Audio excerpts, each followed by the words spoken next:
Um, so happy Sunday morning here in the Twin Cities. As I look out my window, it looks like it's threatening weather today, perhaps threatening some rain. It occurs to me we don't say it's threatening sun. I wonder why. I wonder why we attach such a word to rainfall, but we do. It's good to see everyone, and I want to talk this morning about, I'm going to use the kind of our collective shared experience of the pandemic, the lockdown, as kind of my jumping off point. That's kind of the jumping off point, I think, for everybody these days, and pretty much everything, part of our collective experience. And I'm going to call my talk this morning, Everything is a Mirror. And I hope that makes sense to you by the end. If you don't have time to listen to the whole talk today, the short version is you have everything you need. So if you want to take off now, you can. If you want to stick around and hear me say more about that over the next half hour, 45 minutes, you certainly can, but you got everything you need. That's the short version. So where I want to start is a place I know a lot of us have already been in our minds. We've already seen something kind of remarkable in the past number of months, that we've watched the increased spread of this virus over the course of our planet, and we've watched our culture change and our habits change. I'm sure it's dawned on you the way it's dawned on me, that this experience that we're having called the pandemic is really a mirror. That are showing us things that have always actually been here. And on one level, of course, we're having a very new experience that none of us have had before, and that's obviously true in a lot of ways.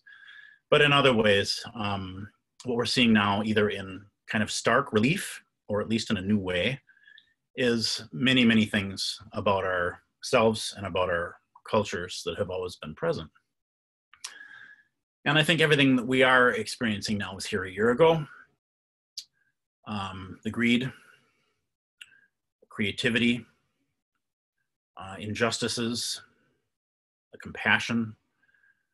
But we've now had a particular mirror called pandemic held up in front of our collective faces, held up to ourselves. And so we're seeing ourselves, I like to think more deeply. And as Zen practitioners, we know everything is a mirror. We're always taught that everything is a mirror. All we ever experience is actually us. And for those of us who have done formal or at least semi-formal retreats in a Zen center of some kind, we know the tradition in Minnesota Zen, when we sit zazen, is to face the wall. And for most of us, that's pretty weird at first. It takes a little getting used to. After a while, it's the new normal. It doesn't strike us as odd. And we all know, who have done this, that after a very short amount of time, the wall becomes a mirror. There isn't really anything there other than ourselves. And we humans attribute qualities to things and to people and to the world that we ourselves actually possess. And when we do this with objects and animals, we usually call it like anthropomorphizing, to attribute a human quality to a thing or to an animal. When we do it with other people, we tend to call it projection, but we kind of get what we're talking about, that we take something that's us and we push it out and we imagine that it exists in the world. Yogi Bhajan, who is not a Zen practitioner, there's a certain amount of overlap between the yogic traditions and Buddhist traditions. There's also a lot of places where they differ, but he said something that I think encapsulates this wonderfully. Yogi Bhajan said, if you are willing to look at another person's behavior toward you as a reflection of the state of their relationship with themselves, rather than a statement about your value as a person, then you will, over a period of time, cease to react at all. What this person is saying to you is about them. What they're seeing in you is something that they themselves possess. Rumi, my friend Rumi, our friend Rumi, says it this way: this is a subtle truth. Whatever you love, you are. Pretty cool. So a more simple example, kind of an everyday example of this, might be the statement, that's a warm blanket.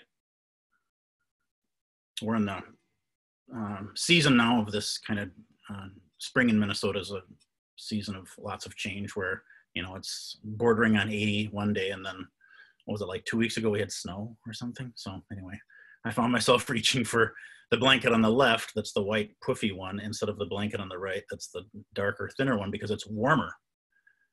And as I was kind of putting it over my legs, it dawned on me, blankets aren't warm. Blankets have no intrinsic or abiding temperature qualities at all. A blanket is the same temperature as the air that surrounds it, and blankets simply hold and reflect back to us what we already radiate, right? We all know this. So if I was not already radiating warmth, the blanket couldn't hold it and it couldn't reflect it back. So when I said, that's a warm blanket, what I actually meant was that fabric slows my heat loss pretty efficiently, and I experience more warmth when I'm wrapped in it. Right? That's a warm blanket really means I'm a warm person. So when we go to a blanket to warm us, it's our own warmth that we're seeking. The warmth must already be there. The warmth must already be ours. Zazen is like a blanket.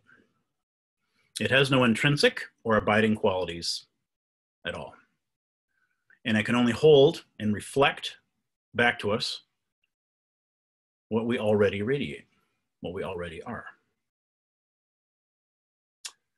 As humans, we tend to go to others for the love that we crave within ourselves. We go to the world for the acceptance that we can really only give ourselves. We go to the Buddha for an example of the enlightenment that we already are. Suzuki Roshi said it this way: it is wisdom which is seeking wisdom. So when we go to Zazen to awaken us, it is our own awakening that we are seeking. The awakening must already be there. It must already be ours. When we go to Zazen for refuge or for comfort, which a lot of us do during times like this, as well we should, it is our own refuge, our own comfort that we're seeking. Our own comfort and refuge must already be there in order for us to find it. Our teachers do this reflecting for us all the time, because they know that humans look outside of themselves to what they already have all the time. We go to our teachers for comfort or for wisdom, and they remind us of our own comfort. They remind us of our own wisdom.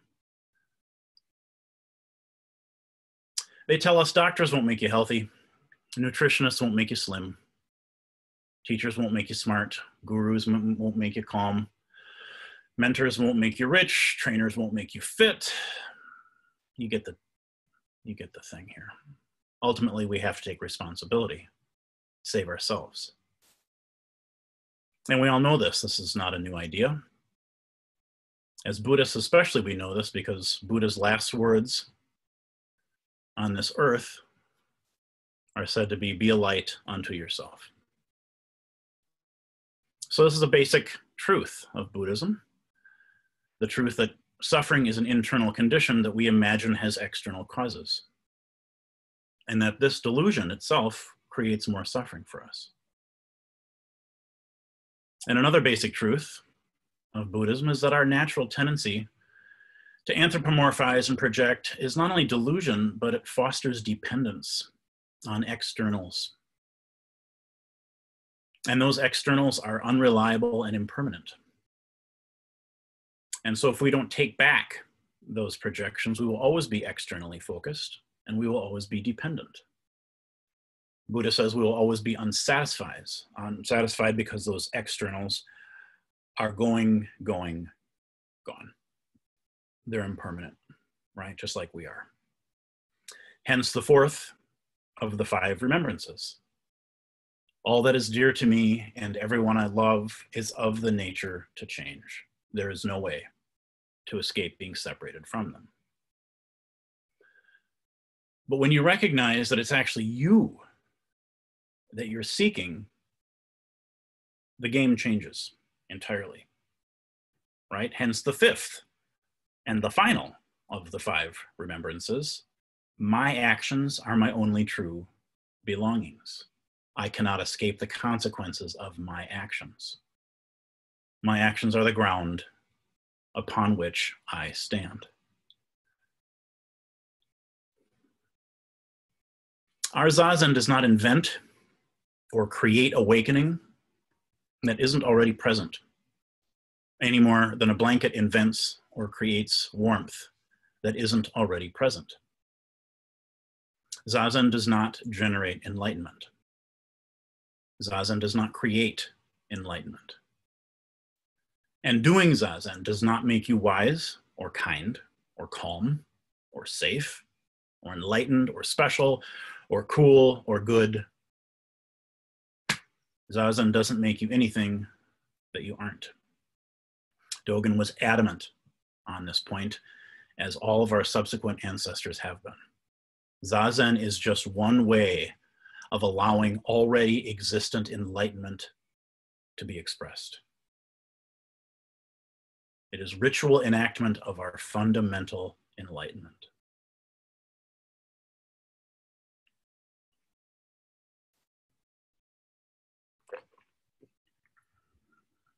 I follow NASA on Twitter, and they tweeted a couple weeks ago, the elements hydrogen, helium, and nitrogen were all formed in the stars. The elements hydrogen, helium, and nitrogen also help make up our bodies.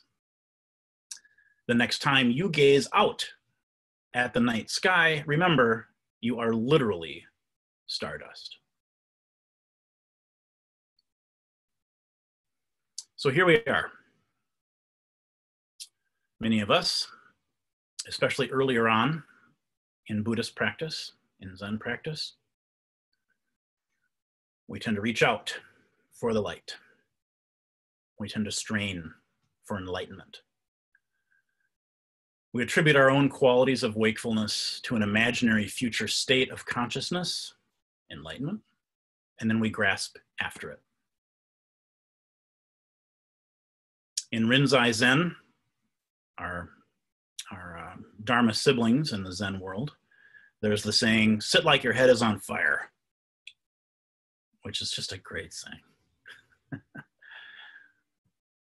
Sit like your head is on fire is oftentimes understood to be a simple kind of admonition to practice with fervor, right? Because life is short. And it does work that way. It's a great saying to express that type of spirit. It's also a really kind of dramatic image. It would really be like super cool in a movie. But sit like your head is on fire might also be taken as a nice way of talking about the same thing. It's your fire. It's your light already. So just sit like that. The fire of enlightenment is here. It's yours. In art, we give halos to people that we imagine to be holy and awakened, right? Enlightened, right? A nice little circle of gold or light or fire around their heads to sort of symbolize their awakeness, their enlightenment. We paint them with their heads on fire in a kind of gentle, sort of nice way, right? That's our projection. We give it away to them. My question is, if you sat Zazen like you already had the halo, how would it change your sitting?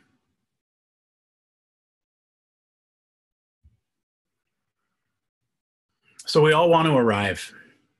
I know I do. We want to go all the way to enlightenment. I want to go all the way. I want to go all the way. All the way, but all the way, all the way. Can you feel the kind of grasping? Can you feel the grasping in that? Can you feel sort of the subtle dissatisfaction with this in that?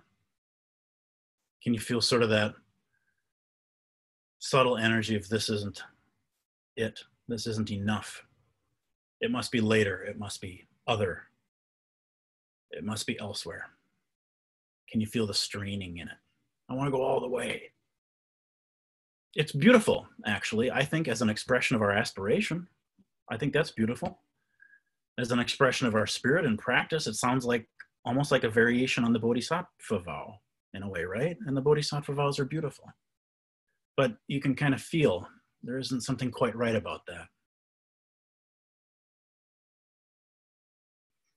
There isn't something quite right about it because it's the same thing as attributing the warmth to the blanket.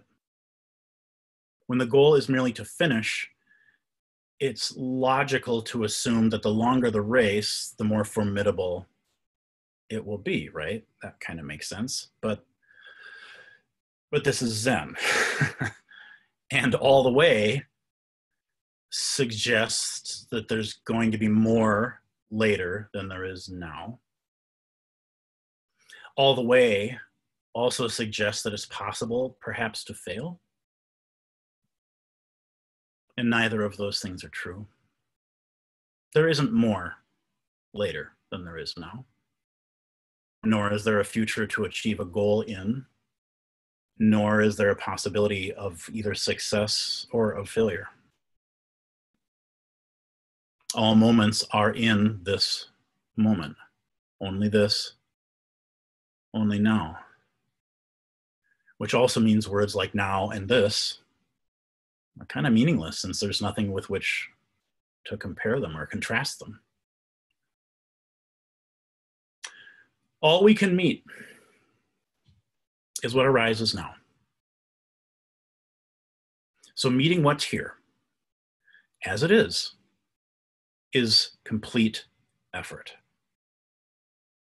It's the starting line and the finish line.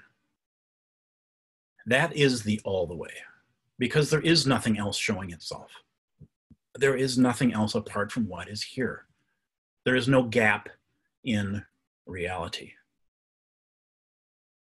So to meet now completely as it is to perfectly meet all the way. That's our practice enlightenment. That's the mark we can't miss. That is us knowing that the warmth we feel is ours, not the blanket's. And yet, nevertheless, thanking the blanket for its help.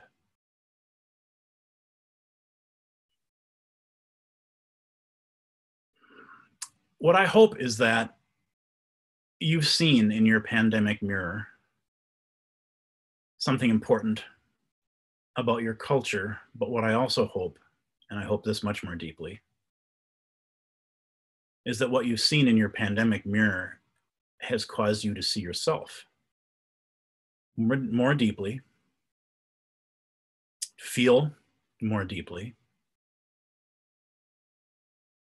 I hope your pandemic mirror has broken your heart, and I hope that it's helped your heart heal over and over again, maybe daily.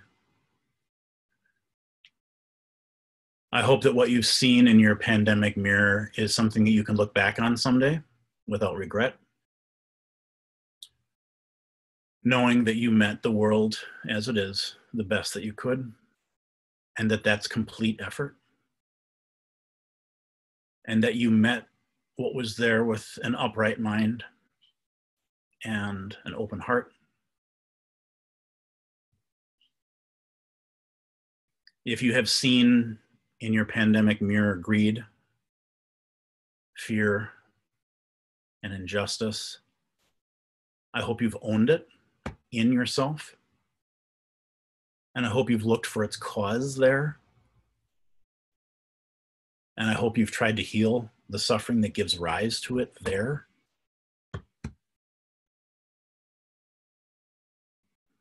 If you've seen creativity in your mirror, resiliency, compassion,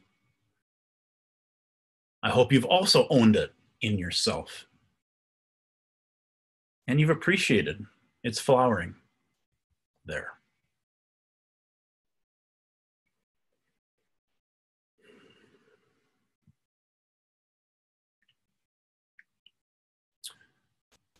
My invitation is to make your zazen a critical part of your pandemic experience. It looks like we're going to be in at least some variation of limited access to our normal social stuff for the next few months, and some at least half lockdown for a number of more months. This is a rare and precious opportunity, like every day is. It's occurred to me, it's occurred to a lot of people. We'll probably be telling stories about this the rest of our lives. You know, there'll be a lot about this that we actually miss. There'll be a lot that we're thrilled is over when it ends. There'll be a lot of joy. But while we're still here, just like when we're on retreat, right? Just like when we're in sesshin, we know we're in a temporary container that has a huge amount of intensity to it. And we're quicker to watch our joy arise, our suffering arise, our resistance arise, our relaxation arise, right? Just like the pandemic, our sesshin, our retreat practice is designed to be a mirror. We never find anything there that wasn't ours to begin with. So we have just a few weeks left, a few months left in this collective retreat that we're all on. Please let zazen be a critical part of that.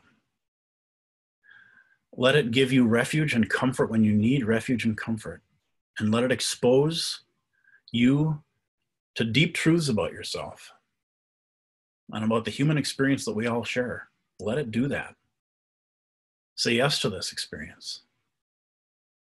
Say yes to it as an ornament of Buddha, as something not separate from you.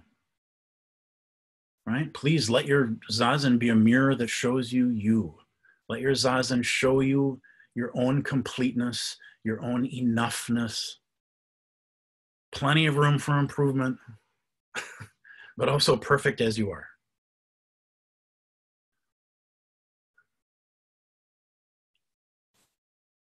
So, I think that's as much as I would like to say this morning, and I thank you for your attention.